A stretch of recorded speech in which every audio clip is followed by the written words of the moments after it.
is noticeably different than it was just hours ago when this shooting happened. If you look close, you can kind of see some of the tire marks that are here. But officials say you can bypass this area altogether by using Fairview Avenue to cut across. Nearly 4 years since that terrible day, November 14th, 2015. And here locally, the Bowling Green community, they're honking. They're showing their support for those that are here on strike. Could have a huge economic impact in Warren County.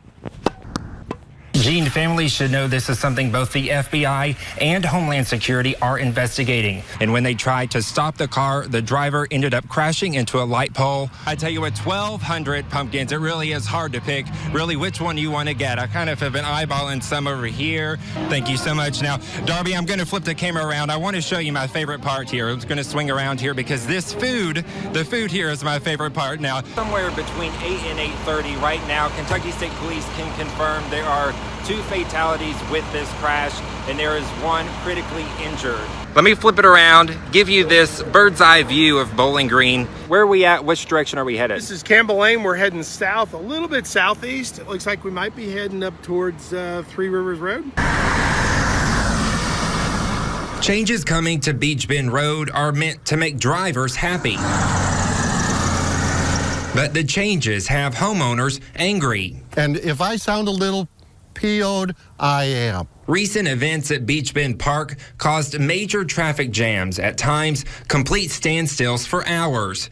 Now, Bowling Green and Warren County officials are moving forward with a project to widen a section of the road, though not everyone thinks it's a good idea. This is just a Band-Aid, and I'm not impressed with it one bit. The project consists of widening a section of the road from Garvin Lane to the entrance of Beach Bend Park to 3 lanes, with 2 of those lanes being used for traffic going into the park during large events. However, homeowners think it's a waste of time if the park doesn't add more entrance gates. That's the answer.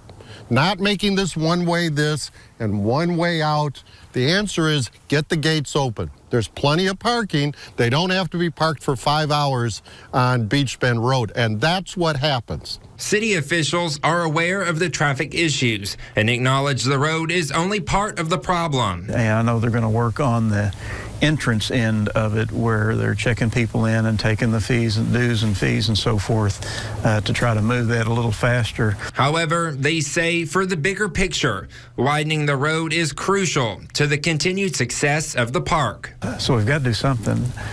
Whether this is the best thing or not, I don't know, but the engineers tell us that this is a good shot at it, so we're going to take a look.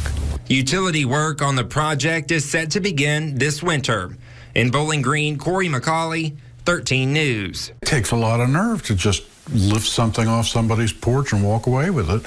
Ken Stein says Monday evening he and his wife noticed their package was missing. Actually, there were 2 packages. One was supposedly a gift for me, so my wife hasn't told me what that was.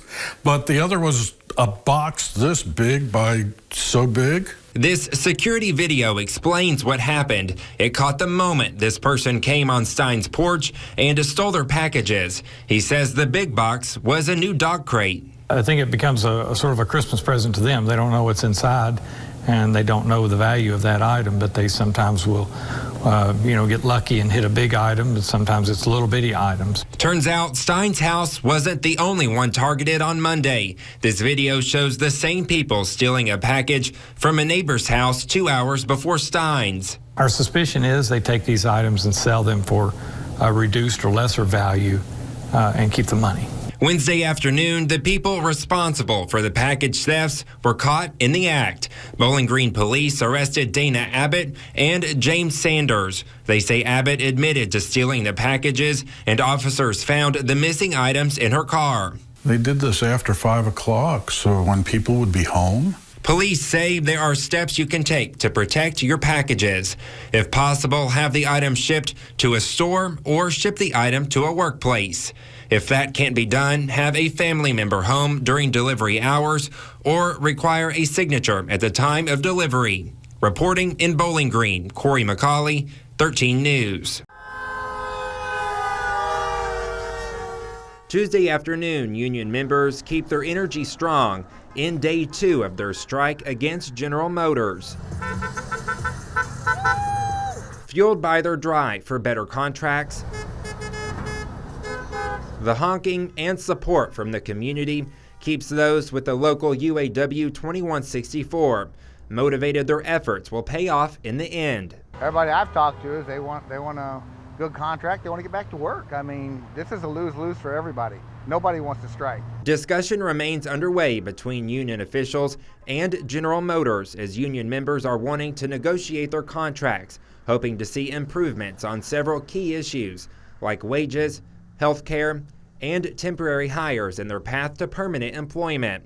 Tuesday came what some call an unforeseen move by GM for the nearly 50,000 union members on strike. We were supposed to have had our health care through the end of the month, but sadly the company, they dealt a little bit of a low blow and ceased them as of this morning. While there is no immediate resolution to the strike, our local union members say they are thankful the community buys the products they make, and they support their decision to strike.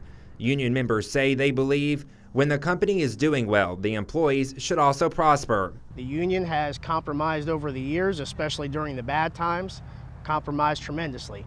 We're looking to move the needle in a little bit of a different direction at this point because things are different. You know, we're 11 years removed from some bad times. For now, those on strike are standing united. In Bowling Green, Cory McCauley, 13 News.